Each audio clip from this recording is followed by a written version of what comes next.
अपन channel SCS Mithila के करू subscribe और बेल बटन जरूर दबा दिया ताकि हर खबर सबसे पहले पहुंचे अहां तक।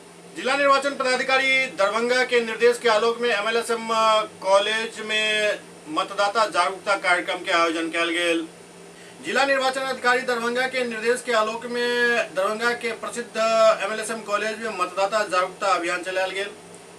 एहिमे छात्र छात्रा काफी संख्या में भाग लेलन।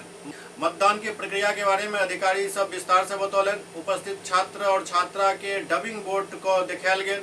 वोट करे से वो सब काफी खुश नजर अयला। तो मतदान करे उनका सबके मतदान करे के लिए शपथ भी दिलायल गेल। निर्भीक होकर हर वर्ग जाति समुदाय भाषा अथवा अन्य किसी भी प्रलोभन से प्रभावित हुए बिना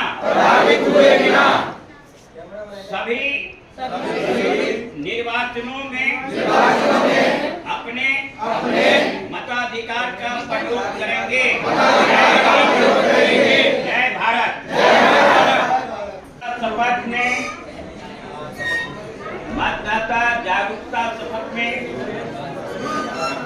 हम भारत के नागरिक लोकतंत्र में अपनी पूर्ण आस्था शपथ लेते हैं कि हम अपने देश की लोकतांत्रिक परंपराओं की मर्यादा को बनाए रखेंगे तथा स्वतंत्र निष्पक्ष एवं शांतिपूर्ण निर्वाचन की गरिमा को